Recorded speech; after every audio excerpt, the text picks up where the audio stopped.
கர்த்தரும் உலக இரட்சகருமாயிருக்கிற ஆண்டவராகிய இயேசு கிறிஸ்துவின் நாமத்தினாலே உங்கள் அனைவருக்கும் என் அன்பான வாழ்த்துக்கள்.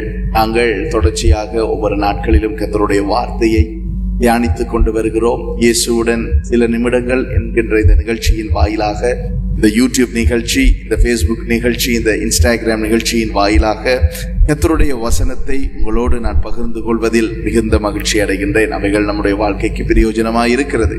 இன்றைய நாளிலும் கூட நாங்கள் தொடர்ச்சியாக தியானித்துக் கொண்டு வருகிறோம். திருச்சபையிலே ஊழியர்களை ஏற்படுத்தும் பொழுது அல்லது விசேட கூட்டங்களுக்கு ஊழியர்களை அழைக்கும் பொழுது, அந்த கூட்டத்தை நடத்தும்படிக்கு அவர்களை அழைக்கும் பொழுது என்ன நோக்கத்திற்காக, எதை அடிப்படையாக வைத்து இன்றைக்கு திருச்சபைகளிலே ஊழியர்களை ஏற்படுத்துகிறார்கள், அழைக்கின்றார்கள் என்பதையும், வேதாகமத்திலே ஒரு தேவ மனிதனை, ஒரு ஊழியக்காரனை ஏற்படுத்தும் பொழுது எதை அடிப்படையாக வைத்து அவர்கள் ஏற்படுத்தினார்கள் என்பதனுடைய வித்தியாசத்தை வேத வசனத்தின் வாயிலாக நாங்கள் தியானித்துக் கொண்டு வருகின்றோம்.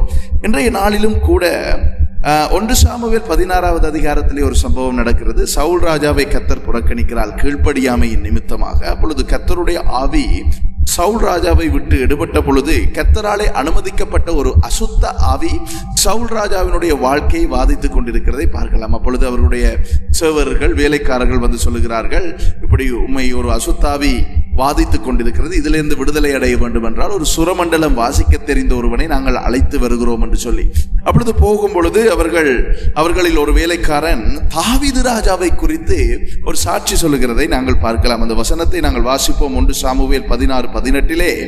அப்பொழுது அந்த வேலைக்காரரில் ஒருவன் பிரதியுத்தரமாக, இதோ பெத்லெகேமினி ஆகிய ஈசாயின் குமாரன் ஒருவனை கண்டிருக்கிறேன். அவன் வாசிப்பதில் தேறினவன், அவன் பராக்கிரமசாலி, யுத்த வீரன், காரிய சமர்த்தன், சௌந்தரியம் உள்ளவன், கர்த்தர் அவனோடே கூட இருக்கிறார் என்றான். இந்த வசனத்திலே பார்க்கும் பொழுது அவனுக்கு இருந்த திறமைகள், பல காரியங்களை இங்கே இந்த வேலைக்காரன் சொல்லி இருந்தாலும், அவன் பராக்கிரமசாலி என்றால் கோலியாத்தை வீழ்த்தினான், யுத்த வீரன், பல தேசங்களோடு அவன் யுத்தம் பண்ணி வென்றிருக்கிறான், காரிய சமர்த்தன், அவன் நல்ல ஞானமுள்ள ஒருவன், சௌந்தரியம் உள்ளவன், அழகுள்ளவன், ஆனாலும் கர்த்தர் அவனோடே இருக்கிறார் என்கின்ற இந்த சாட்சி இன்றைய நாளிலே திருச்சபைகளிலே ஊழியர்களை நாங்கள் இன்வைட் பண்ணும் பொழுது, வரவழைக்கும் பொழுது, விசேஷித்த கூட்டங்களிலே பேசும்படிக்கு, விசேஷித்த ஆராதனைகளை நடத்தும்படிக்கு அழைக்கும் பொழுது எதனை நாம் அடிப்படையாக வைத்து ஊழியர்களை நாங்கள் அழைக்கிறோம்?